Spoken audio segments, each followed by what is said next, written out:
இன்றைக்கான கேள்வி என்னன்னா, அதாவது என் தாயும் தந்தையும் மிகவும் அன்பு காட்டி என் சுதந்திரத்தை பறிக்கிறார்கள். அந்த அன்பு நல்லதா கெட்டதா கூட தெரியல. அதை எப்படி புரிந்து கொள்வது? அதை எப்படி கையாளுவது? எனக்கு சுதந்திரம் பறிபோவது போல் தெரிகிறதே! அப்படின்னு ஒரு கேள்வி கேட்கப்பட்டது. இந்த கேள்வி மிகவும் அன்பு காட்டுகிறார்கள் என்றால், ஸோ அந்த அன்பு காட்டுறான்னு சொல்லும்போதே என் சுதந்திரம் பறிபோகுது அப்படிங்கிறாரு. அப்ப முழுமையா நிறைய அன்பு காட்டினா சுதந்திரத்தை குடுக்கணும். அதானே அன்புன்னு வருது. ஆனா புரிந்து கொள்ள முடிகிறது.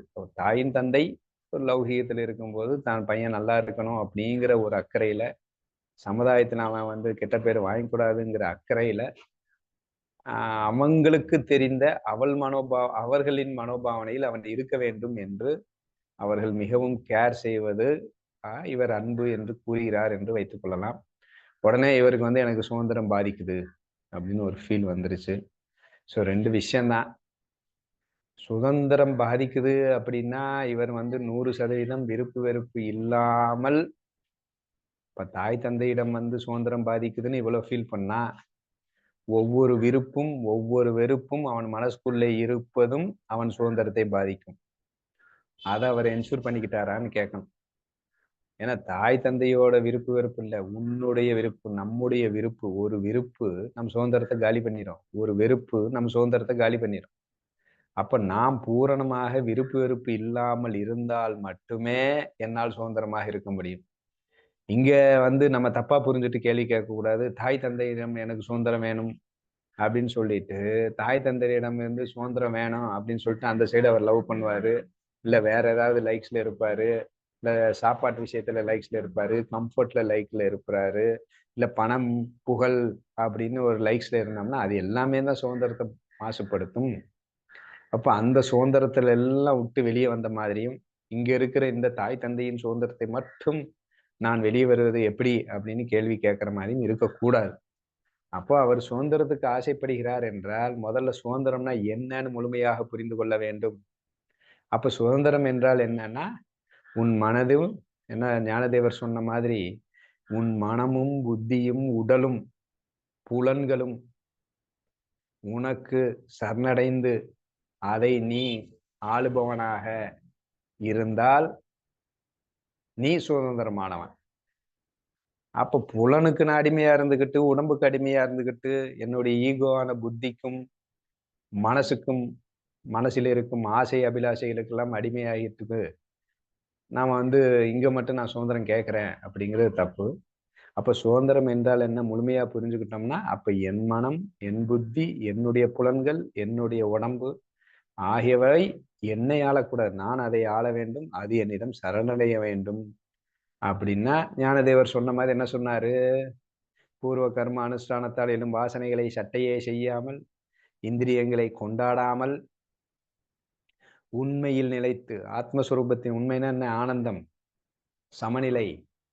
அந்த உண்மையை புரிந்து கொண்டு உண்மையில் நிலைத்து, இது இந்த இந்திரியங்களை கொண்டாடாமல் பூர்வ கர்மானுஷ்டானம் எழும் வாசனைகளை சட்டை செய்யாமல் இருக்கும் இந்த விஷயத்தில் ஆனந்தமாக இதை செய்து கொண்டு வந்தால் அவன் சுதந்திரத்தை அடைந்து விடலாம். அப்ப சுதந்திரத்தை அடைவதற்கு உண்டான வழி இதுதான்.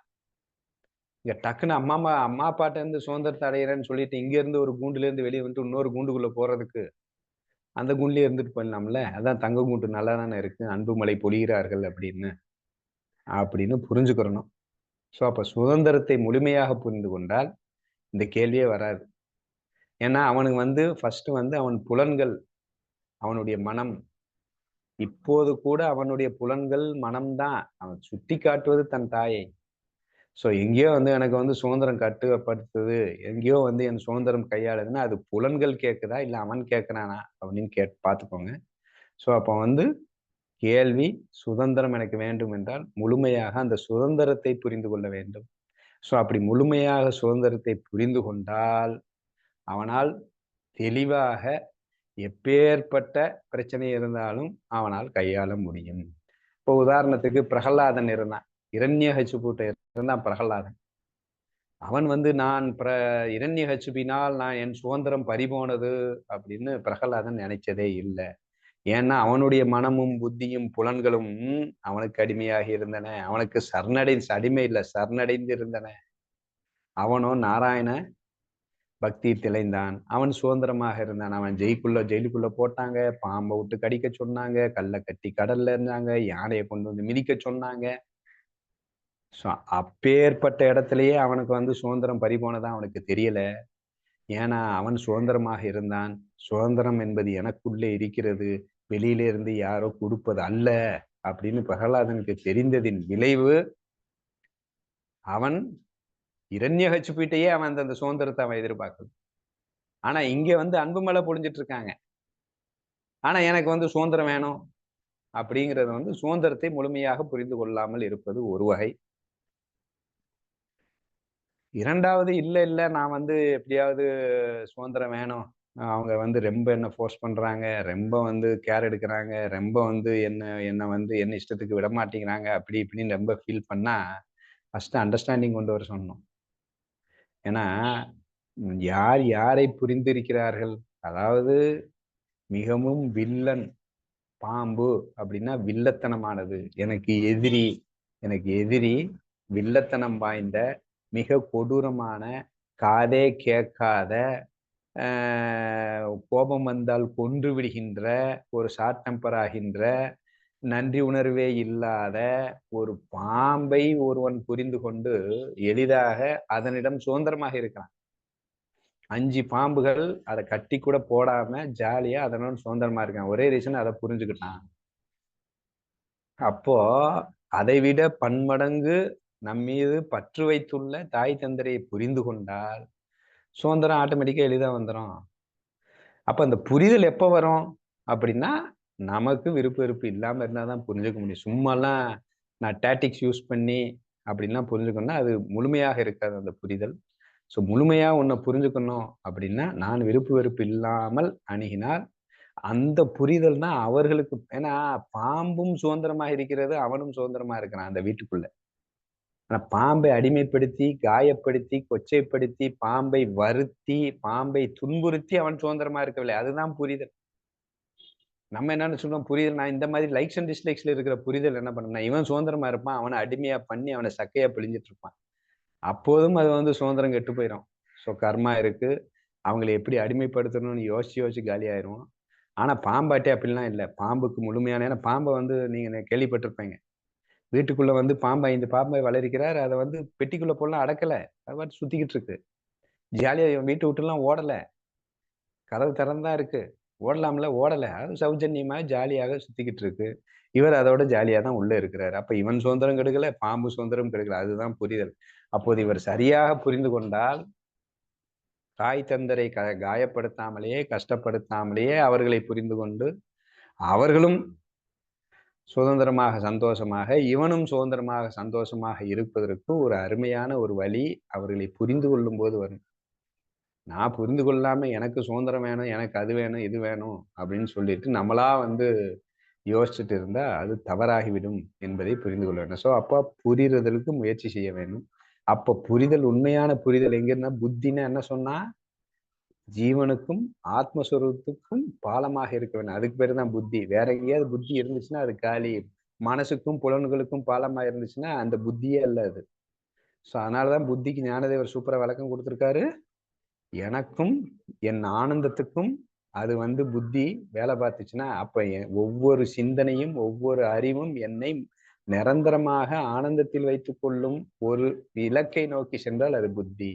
ஸோ அந்த புத்தி நமக்கு வேணும் அப்படின்னா, கீழே இருக்கிற மனசு புலன்கள் வந்து அதை நம்ம கண்டுக்கிறாம இருக்கணும்.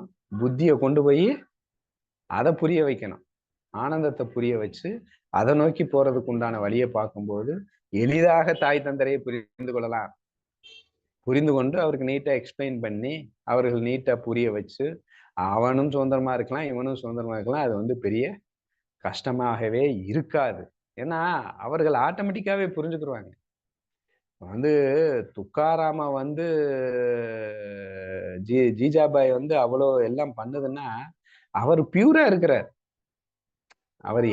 அவர் வந்து பக்தி யோகத்துல பியூரா இருக்காரு. எந்த புலன்களுக்கு அடிமை இல்லை, எந்த அபிலாஷைகளுக்கு அடிமை இல்லை, அகங்காரம் இல்லை புத்தியில. அப்படிங்கும்போது அவர் தன் மனைவிக்கு எதிராக இருந்தாலும் மனைவி அவருக்கு பணிவிடை பண்ணிட்டு தான் இருக்கா. ஏன்னா அங்க வந்து அந்த பியூரிட்டி வந்து அவனை காப்பாற்றும். அவர் அவ்வளவு ஈஸியா எதுக்க முடியாது. ஸோ அந்த பியூரிட்டி தான் ரொம்ப மெயின். ஸோ அந்த பியூரிட்டி இருக்கும்போது தெளிவாக தெரியும் அவர்களை எப்படி கையாள்வது அப்படின்னு. ஸோ அந்த அந்த பியூரிட்டியில இருந்து தான் பார்க்கணுமே வந்து கையாளுவதுன்னு. அந்த பியூரிட்டி இல்லாம நான் பாட்டுக்கு எனக்கு சுதந்திரம் வேணும் அப்படின்ட்டு நான் பாட்டு அதை எடுக்கிறேன் இதை எடுக்கிறேன்னா அந்த திருமூலர் சொன்ன பாட்டு மாதிரி ஈத்துக்கரடிக்கு பயந்து முதலையில் சிக்கினார் போல அப்படின்னா, ஒரு கரடி குட்டி போட்டிருக்கு காட்டுல, நம்மால் போறான். எப்பயுமே வந்து எந்த மிருகமானாலும் அது குட்டி போட்டு இருந்துச்சுன்னா கொஞ்சம் வேகமா இருக்கும், துரத்தும். அப்ப கரடியை பயங்கரமா வந்து இவனை பார்த்த உடனே தன் குட்டியை தான் ஏதோ பண்ண வர்றான்ட்டு ஒரு இதுல வந்து இவனை கொல்ல வேகமா வருது. உடனே இவர் கரடியில இருந்து தப்பிக்கணும் அப்படின்னு சொல்லிட்டு பக்கத்துல இருக்கிற குளத்துல சொற்கடிச்சு குதிக்கிறாரு. அங்க வந்து ஒரு முதல வாய் திறந்து காத்திருக்கு இவனுக்காக. இப்படிதான் வந்து நம்ம சொல்யூஷனை கண்டுபிடிக்கிறோமா. இங்க இருந்து தப்பிக்கிறேன்னு சொல்லிட்டு அங்க போய் மாட்டிக்கிறது. நான் வந்து சுதந்திரம் வேணும்னு சொல்லிட்டு பணம் சம்பாதிக்கிறேன்ட்டு பணத்துல போய் மாட்டிக்கிறது. எனக்கு வந்து இல்ல எனக்கு புகழ் வேணும். அதுதான் பெரிய சுதந்திரம்னு நினைச்சிட்டு அங்க போய் கௌரவம் அப்படிங்கிறதுல மாட்டிக்கிறது. இப்ப ஏதோ ஒண்ணு சொல்யூஷன் வந்து இப்ப இவர் வந்து சுதந்திரம் வேணும். அதனால நான் வந்து லவ் பண்ணேன்னு சொல்லிட்டு அப்ப காதலிட்ட போய் மாட்டிக்கிறது. ஸோ இந்த மாதிரி ஸோ அப்ப என்ன பண்ணோம்? அப்ப அறிவு என்பது ஒன்றிலிருந்து நீ சுதந்திரம் அடைய வேண்டும் என்றால் இன்னொருத்துல போய் மாற்றது சுதந்திரம் இல்ல. நான் கரடிட்ட இருந்து சுதந்திரம் அடைச்சிட்டேன். என்னடா பண்ணிட்டு இருக்கேன்னா முதலீட்ட சிக்கிட்டு இருக்கேன். அது சுதந்திரம் ஆகாது.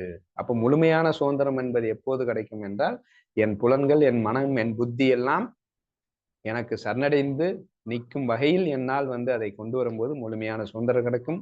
அந்த பியூரிட்டியில இருந்து பார்க்கும்போது எந்த வகையிலும் நம் சுதந்திரம் பாதிக்காமல் எந்த சூழலையும் நம்மால் கையாளவும் முடியும். அந்த சூழலில் இருக்கவும் முடியும் பிரகலாதனை போல் என்பதை புரிந்து கொள்ளலாம். ஸோ இதுதான் என்னுடைய ஆன்சர்.